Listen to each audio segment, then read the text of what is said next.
The Shadow Chancellor, John McDonnell, has accused some Labour Party members of plotting against their leader, Jeremy Corbyn, as disunity within the party continues. Our next guest is an outspoken critic of the Labour leader, MP Jess Phillips. So welcome to you. Hello. Your party is in complete and utter disarray. Most rationally minded people think Corbyn has two hopes of winning a general election, no hope and Bob hope. How does this end? It's very difficult to say because politics changes so wildly rapidly at the moment that there's a new world order when you just pop out for a pint of milk.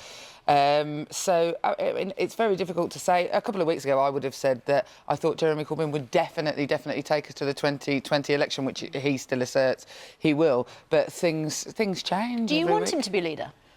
Oh, I mean, I've made my views on Jeremy Corbyn very clear. I didn't vote for him in either of the elections for leadership.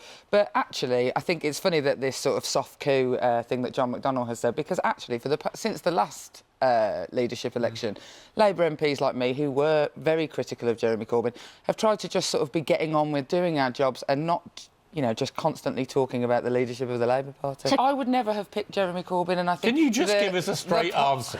Yes or no? Well, no, because I didn't vote for him. No. So here we have... I mean, this is the trouble. A lot of Labour MPs just don't want him there. He's not going anywhere. He's in his bunker.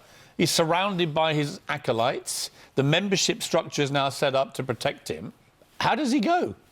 I think that Jeremy Corbyn has to look at what happened in Copeland, look at the poll rating, and I don't think he decide cares, for himself. I don't think he cares. He's not going anywhere. He's like Wolfie surely. Smith. He can't believe his luck. Let's move to something else. You've written a very interesting book, Every Woman, and you know there's no doubt. Well, the reason I like it is there's no doubt that certainly in Parliament there's been a massive sea change, way more female MPs than there's ever been before, and it's all happened quite fast. And I said earlier, it's quite interesting, I think, that amid all this conversation and debate about feminism and women's rights and so on, we now in this country, the four most powerful people in the country, arguably, are all women. The Queen, the Prime Minister, the Home Secretary and the head of the Met Police. So it's an interesting time to have this debate, because I would argue that those four women, I mean, all right, the Queen is not an elected official, but the others certainly have all risen to the top of their professions.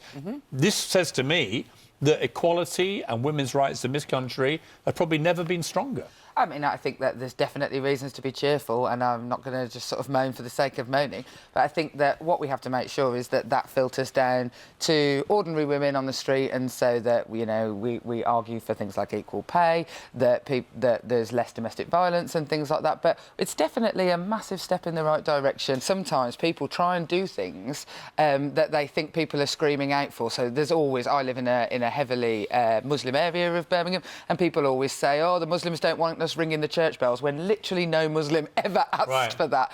And then it puts the whole debate back as if we're not divided. And I'd call this... I call it the faux outrage syndrome, where everyone has to be outraged all the time about everything. And the problem with that, it dilutes the power of outrage when it's really necessary. Yes, and you know, still, you know, 3 women are murdered a week. That's the thing I want to talk about. Not whether... What women wear is not a topic I'm ever particularly interested in. I want women to be able to wear whatever they want, and men to be able to wear whatever they want, without that being the sort of fundamentals. And when you talk about sort of men as feminists, my book, whilst it's called Every Woman, and it is a rallying cry to women to stand up and speak, it is also for everybody. I think equality is better for everybody. It's better for Piers Morgan as much as it is better for anyone else in the world. I'm someone who loves women and finds it odd that some of the more extreme, as I see them, feminists, almost have a kind of man-hating agenda, which I, again, don't think helps. People say to me all the time, you're a man-hater, which is absolutely ridiculous. I absolutely love men. I just hate men who, you know, rape and beat their wives, which, you know, call me fussy.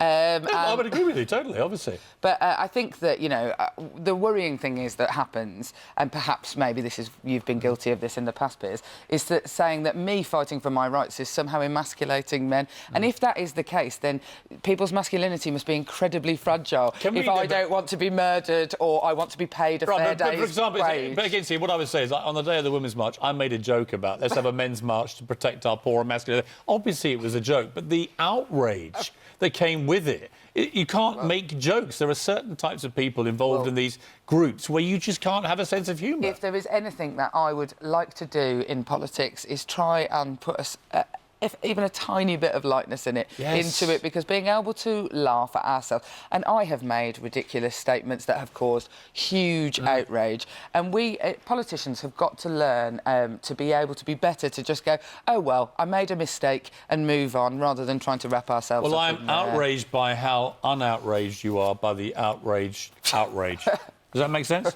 Good to talk to you. It's an interesting book. It's a debate that should be had. But let's celebrate the success of women in this country. Top 4 most powerful people in the country, all women. That is a good thing. I'm proud of them. And that's the best way to prove girl power is alive and kicking.